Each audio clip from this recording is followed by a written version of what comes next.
Welcome to the David Spizak Show. We are on site at the Presidio Group's Tech Summit, and we're sitting here in the Denver Art Museum, stunning place, and a really remarkable event. And I have the opportunity to be sitting right next to Pearl Percy, and Pearl is the Chief Development Officer for the one and only JM&A. And Pearl, please, thank you for taking the time to sit down. Oh my gosh, it's my pleasure. And as you know, I'm relatively new to auto, so it's an honor to be here with you today. Well, we're thrilled to have you and everything that you brought to auto. I think you've been in for about a half a dozen years, right? That's absolutely. I got to start with this. So after a half a dozen years of being in this industry that is like no other, just in general, what strikes you about the industry? This be interesting. You know, it's interesting as we focus on innovation, as we step back, and I'm stealing the thunder from other people, but this industry has continually evolved for the last 130 years. So even though we think that the world is moving faster today, if you step back, it has constantly been in its DNA to evolve and rise to the occasion. And it seems like no matter what comes up over decade after decade after decade, which promises to be either the end, the demise, or at least wound this industry, it's still standing. Yeah, absolutely. And what I really love about it is people are having a good time. Even in the hardest, most pressured circumstances, it's a really great group of people who are coming together to solve problems and deliver value. And speaking of those problems, it is also an incredibly complex, it's a very complicated business, rife with challenges, you know, and one of the things you just came off stage and you're talking about data and compliance and how, you know, if you're a company that has stores in multiple states, you have to navigate. Compliance is different in every state. Laws are different in every state. DMV is different in every state, right? So, you know, in your position where I see you as like, you're really looking forward to say, where are we going? What's next? And what are those challenges not that we need to solve just today, 3, 5, 10 years from now? Yeah, I don't think of myself as a futurist, like thinking about the next 30 or 50 years, because I can't even begin to say that I have the big enough brain to be able to see through the future in that way. But what I do spend my time doing is thinking about what's right around the corner. We have an amazing team of operators, and they're very focused on delivering today and tomorrow and the next 18 months and the next 24 months. But I have the pleasure of relying on them and understanding what their focus is, and then to continue to think about, well, what's the next chapter, which is right around the corner, which is kind of the fun place to be because it's big thinking, but it's also tangible. So it's not theoretical, what's going to happen in 30 or 50 years. It is. You know, I don't know if you know this, but I may have mentioned I've got 2 little boys sitting at home, 9 and 11, but I have 2 older kids too. So I always say this is fatherhood 2.0. And I think it's such a blessing. I'm so unique because I have that opportunity to have 2 kids that are raised, 38 and 42, wonderful people, great humans. And I had that experience. But now I'm seeing life through the lens, through the eyes of these 2 young guys. And I bring that up because you are dealing with a lot of innovators and innovations, and many of them might be from people that are some of the younger people in our industry, but who have the potential, the brains, the innovation to transform the industry. It's interesting. Yeah, that must be so fascinating to see the different cohorts' behavior in your own children, because I'd say that for us, technology changes, but one of the things that we struggle with is more not only evaluating the right technology, but how do you do the change management to bring people along? Because we always see people in the process. So technology is very important, but how do you make sure that we're almost anthropological in understanding how the world is changing? And then how do you bring our partners, stakeholders, our associates, or our employees along on the journey to embrace the best of what we have in front of us, and how do we enable our lives to be better every day? I love that you brought through that lens of anthropology, because it is interesting. You know, we have evolution and revolution going on at times simultaneously.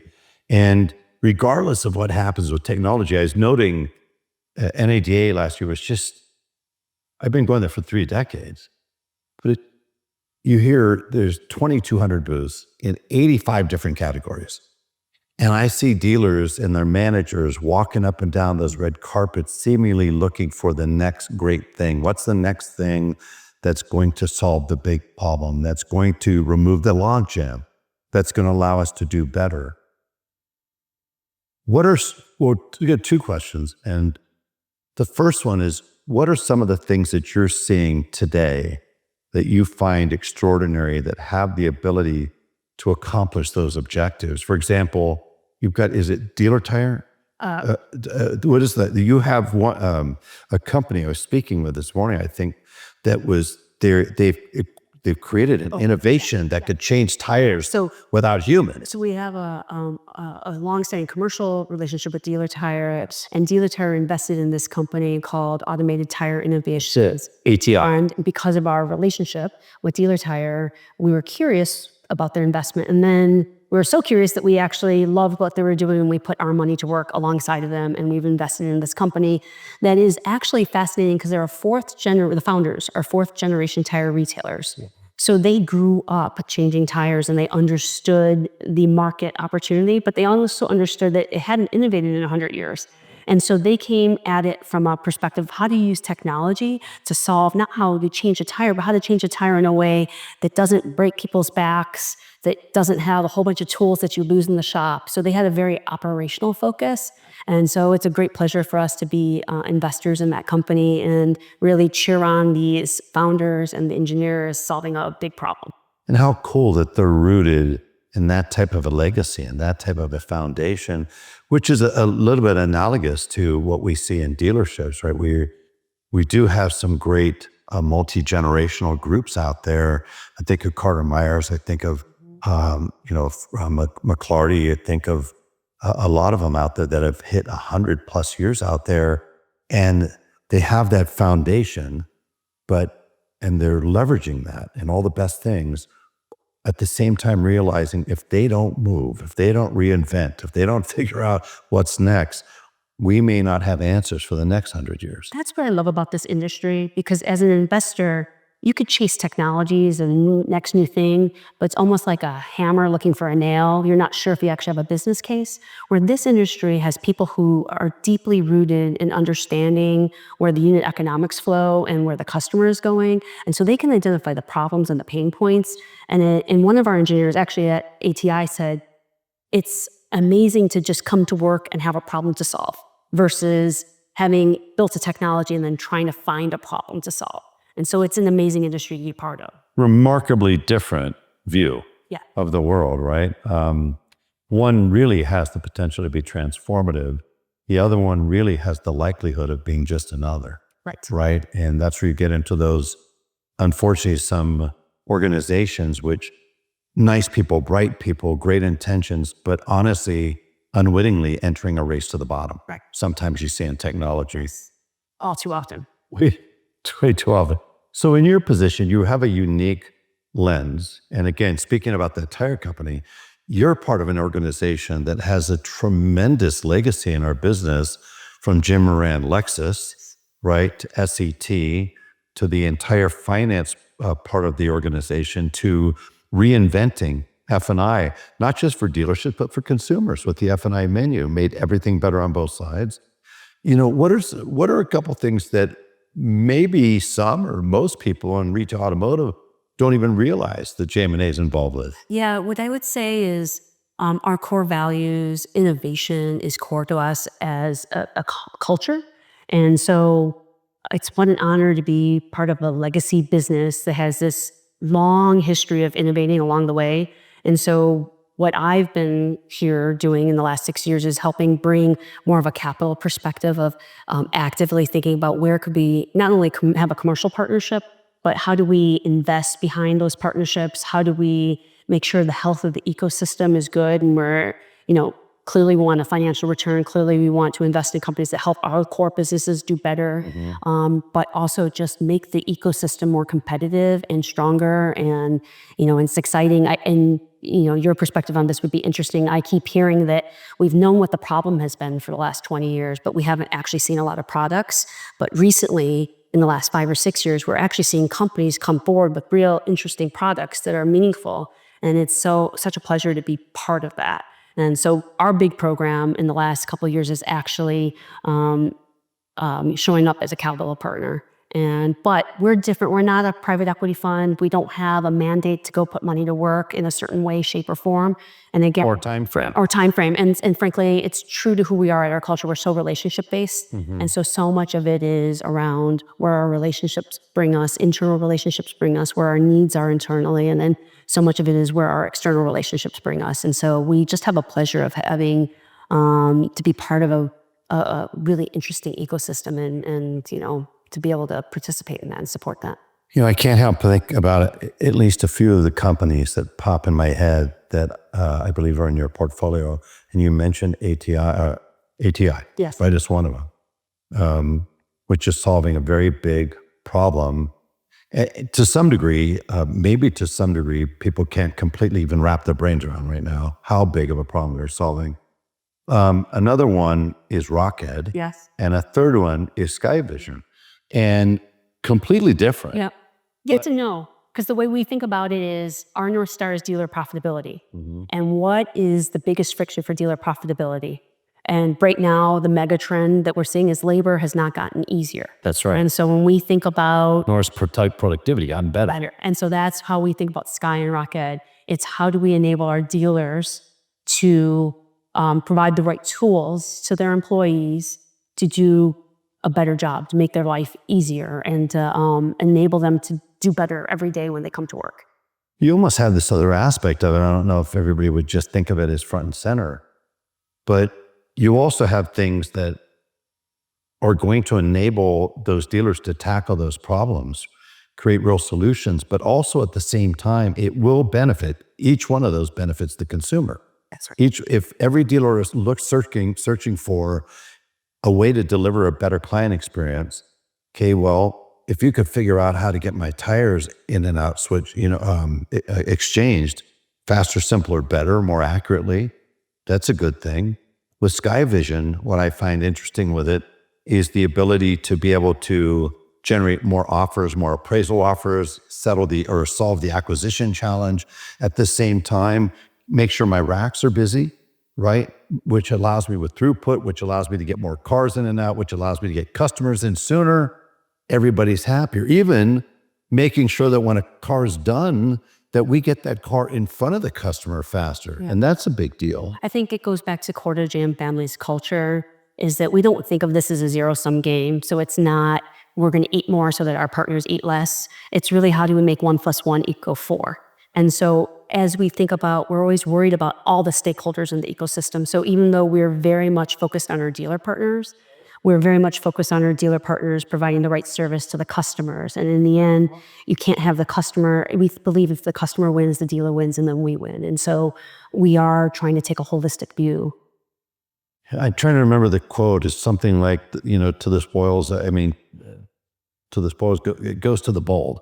Yeah. And these solutions you had mentioned, you don't really answer to anybody, right? You can stay completely congruent with who you are as a company and what's important to you, solving profitability, being relationship based, and so forth. But these organizations, they seem to have a common thread, and they have a willingness to be very bold, right? The easy thing to do would be to go in and iterate something that exists. Safe, not exciting, not necessarily meaningful, certainly not transformative. These are sometimes big bets that these entrepreneurs, these founders, you talk about all in. Yeah. Because oftentimes you're talking about a category creator, and those take long hours, complete devotion and commitment. And you also need to have a partner like you with JM&A who's equally bold to see something that maybe a lot of people wouldn't see. Is that a part of what you do that you find incredibly exhilarating or interesting? I guess I hadn't really contextualized it. I don't think of what we do as bold. I think of it as prudent.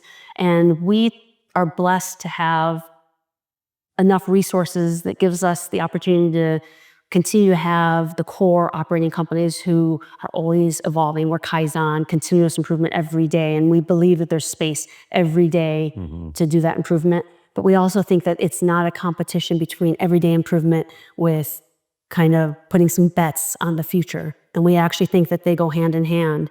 And frankly, what makes me super excited is actually bringing those two together. So like this event, for example, we have great representation from our operating units, executives from our operating units who come out and meet these earlier stage companies. And it's a very symbiotic relationship where our operating units are learning so much from these early stage companies, and these early stage companies are learning so much from our operating units.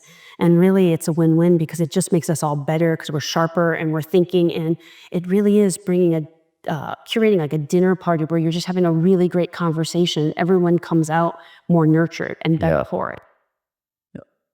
The last question I'll ask you is touching on something that, maybe would be one of the great frontiers out there. And it seems so obvious, but it's everything and anything having to do with talent. Yes. You mentioned, no matter what the technology, we can't abdicate our responsibility to deliver to our associates, to deliver to our clients. We're not going to wake up and have one of those robot coffee places that there's no employees. So you have to find a way to blend the two. We still find ourselves years and decades later struggling with talent, finding the right people, hiring the right people, onboarding better, and then developing and growing our people so that most importantly, we can create a career that's worthwhile and that we can retain those people. Again, it's a win-win. So you're involved with Rocket, but I remember in speaking with Kevin Hull quite a few times over the years he was involved directly. How big of an area of what you're doing or what you're seeing or what you guys are pursuing or seeking has to do with that part of the business that we just really have struggled to solve? Yeah, I think across our enterprise, we're focusing on that organically and inorganically. So within JM&A, we have a consultative services division that goes in and acts as a partner to our dealers and offers our services, and we bring tools and best practices to help them think about labor and retention. Because frankly, it's something that's on our dealers' mind. So that's an organic, something we've developed homegrown from scratch. And then from an investments perspective, clearly the Rocket investment is core to this idea that there's got to be a better way. Once you have hired that person, how do you make them better at their job or allow them to be better at their job and to own their career in a way that's natural to them and modern? As your younger children know, it's TikTok meets Duolingo. So gamified, but small and relevant. And be respectful to people who are working in the retail floor, that you can't have them doing a 60-minute session at a desk and expect them to think it's a good use of their time. And so this is something in their pocket when they have downtime, they can check in, be done with it and quick, and it's a good, productive use of their time. Also, in addition to that, we are also an investor, which you might not know, and we're not hiding it, we just don't publish it very much, is we're an investor in a company called Predictive Index, which is more of the top of the funnel, talent acquisition, and how to think about profiles and what kind of fit for role and what kind of personality is best for certain roles, and then also how to optimize a team and how the personalities on the team interact with each other. And it's a communication tool for people to understand how to be a better manager. But there is so much work to be done on that aspect, in that aspect of our business.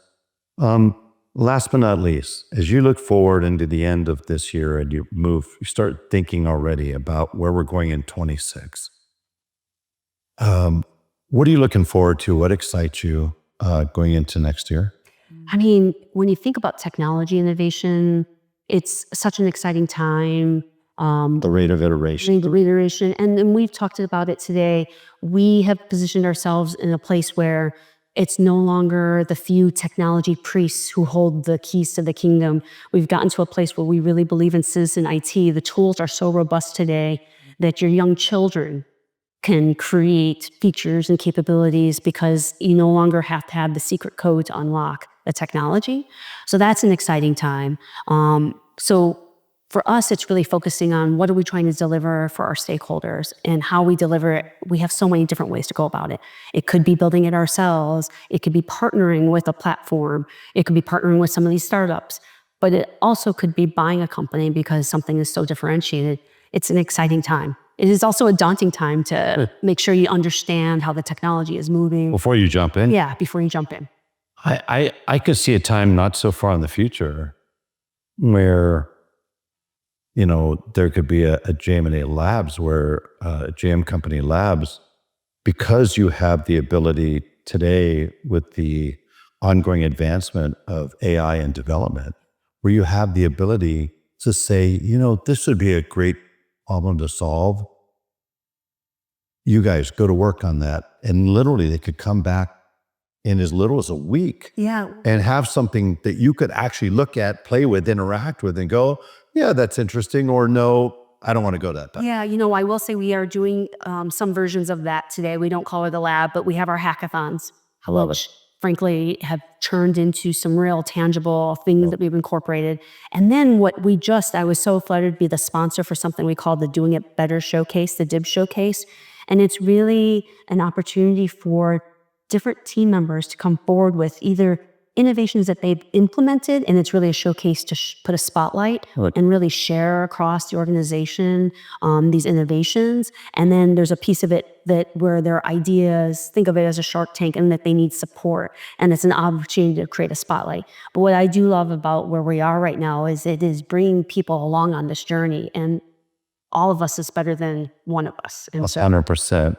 It's on that note, I got to be respectful of your time. Pearl, thank you for taking the time to join me and to share your thoughts on innovation and on this tremendous industry we're so fortunate to be part of. Well, likewise, I feel so flattered and honored to be here. So thank you. Thank you so much. Such a pleasure. Thank you.